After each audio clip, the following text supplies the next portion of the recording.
Washington Pod presents Earl Nightingale.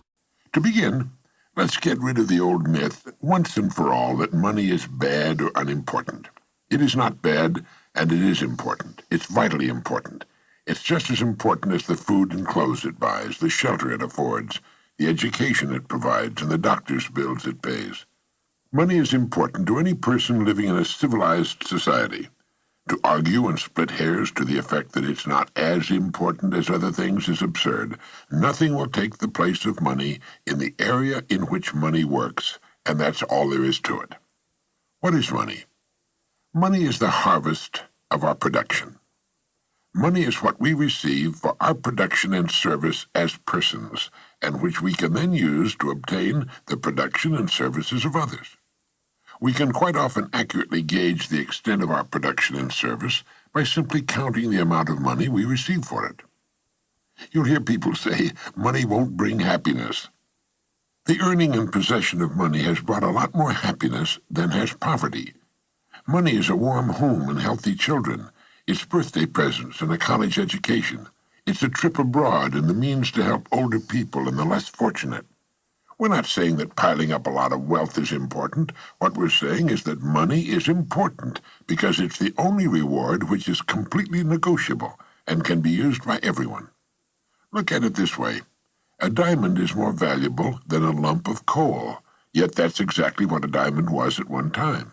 And just as a lump of coal can be transformed into one of the world's most valuable gems, a human being can vastly increase his or her own value to the world.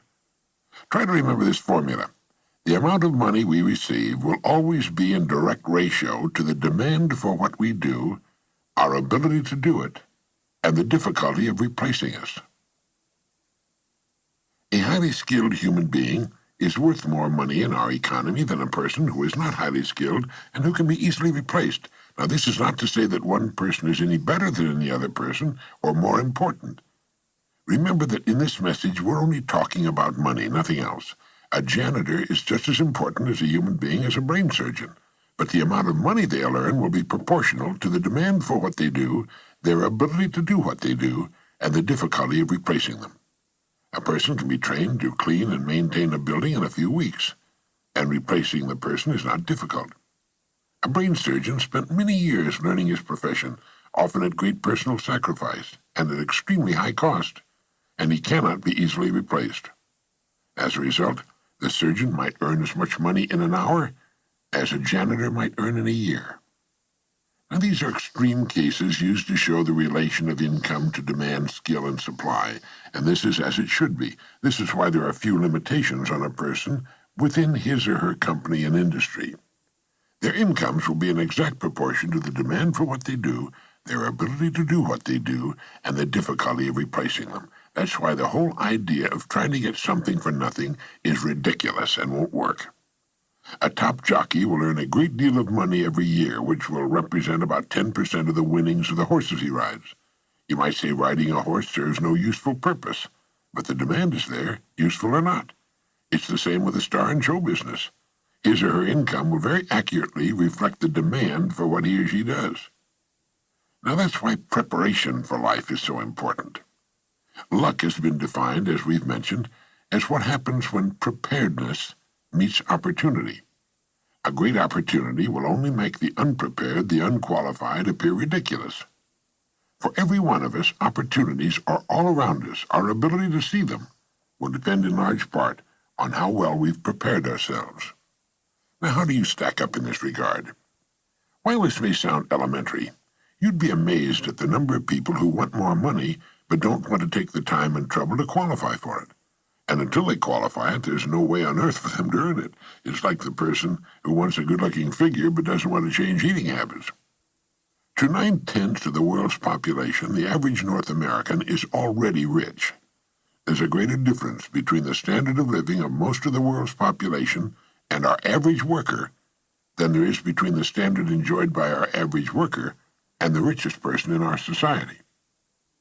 Our working people have just about everything the wealthiest have, only smaller.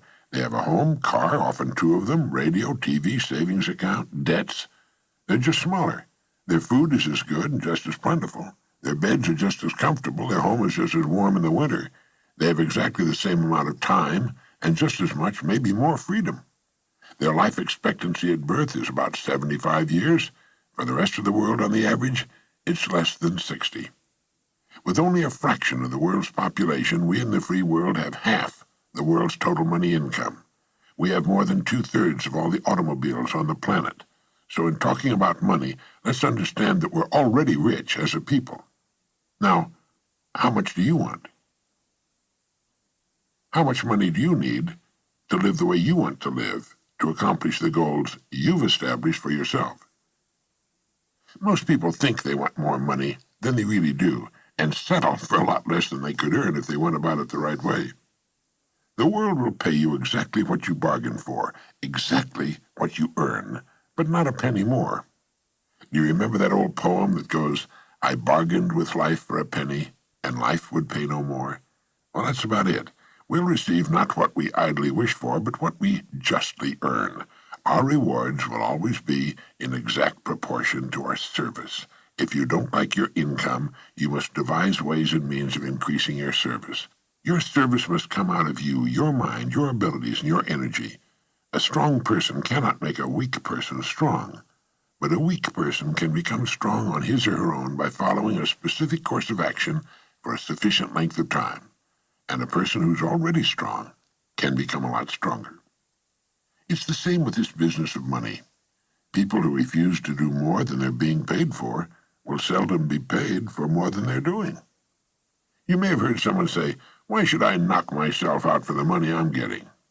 Now, it's this attitude which, more than anything else, keeps people at the bottom of the economic pile. They don't understand that only as we grow in value as persons will we receive the increased income we seek. If we try to stand still in our work, and millions do, we'll never know the rewards nor the joy of accomplishment and the personal satisfaction and peace of mind which come only to the person of unusual achievement.